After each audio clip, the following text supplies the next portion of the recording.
வெயில் அடிக்கலாம், காற்று அடிக்கலாம், புயல் அடிக்கலாம். அதெல்லாம் கண்டு நம்ம என்ன பண்ணக்கூடாது சொல்லுங்க? பயப்படக்கூடாது, கவலைப்படக்கூடாது, சோர்ந்து போயிடக்கூடாது. சரிங்களா? நாம ஏசப்பா மேல நம்பிக்கை வச்சோம் அப்படின்னாக்க நம்முடைய எதிரான சூழ்நிலைகள் எல்லாம் அப்படியே மாறும். சொல்லுங்க, எதிரான சூழ்நிலைகள் மாறும். Very good. ஏசப்பா எல்லாவற்றையும் மாற்றி போடுவதற்கு அவர் சொல்லுங்க நல்லவராய் இருக்கிறார், வல்லமை உள்ளவராய் இருக்கிறார். நம்மளை பாதுகாக்கிறது தான் அவருடைய வேலை, நமக்கு நன்மை செய்வதுதான் அவருடைய வேலை, நம் மீது அக்கறை காட்டுவதுதான் அவருடைய வேலை, நம் மீது கரிசனை வைப்பதுதான் அவருடைய முக்கியமான வேலை. அதை தவிர வேற வேலை ஏசப்பாவுக்கு எதுவுமே கிடையாது. சரிங்களா? நம்மளை அவரு பாதுகாக்கணும். சொல்லுங்க, ஏசப்பா என்ன பாதுகாப்பதுதான், என்னை வழிநடத்துவதுதான் அவருடைய முதல் வேலை. அதுக்கப்புறம் தான் எல்லாமே. என்ன சங்கீதத்துல ஒரு வசனம் இருக்கு, கர்த்தர் நம்மை நினைத்திருக்கிறார், அவர் ஆசீர்வதிப்பார். சொல்லுங்க,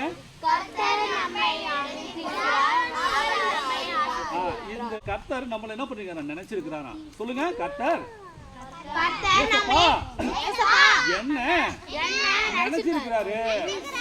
அதனால பாருங்க, வானத்தையும் பூமியையும் இந்த உலகத்தையே படைச்ச ஆண்டவரு யார் நினைச்சிருக்கிறாரா? சொல்லுங்க, என்ன எவ்வளோ பெரிய கடவுள். சரிங்களா? நம்ம எல்லாத்தையும் உண்டாக்குன கடவுள். நம்ம பார்க்குற இந்த வானம், பூமி, சூரியன், நட்சத்திரங்கள், நிலா, காட்டு மரங்கள், விலங்குகள், பறவைகள், சமுத்திரம் எல்லாத்தையும் நம்ம பார்க்குறோமா இல்லையா? சரிங்களா? இவை எல்லாவற்றையும் உண்டாக்கின கர்த்தர் யார நினைச்சிட்டு இருக்கிறாரா? சொல்லுங்க, என்ன நினைக்கிறாரு? இது எவ்வளவு பெரிய விஷயம்.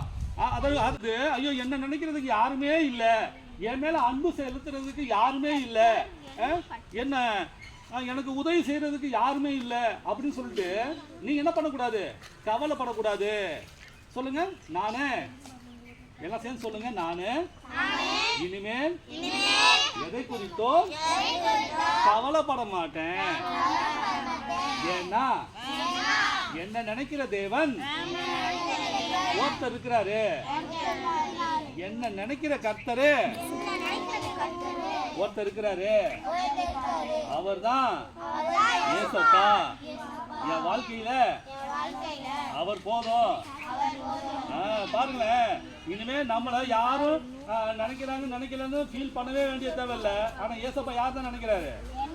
சொல்லுங்க, நம்மள நினைக்கிறாரு. ஓகே, கை தட்டுங்க.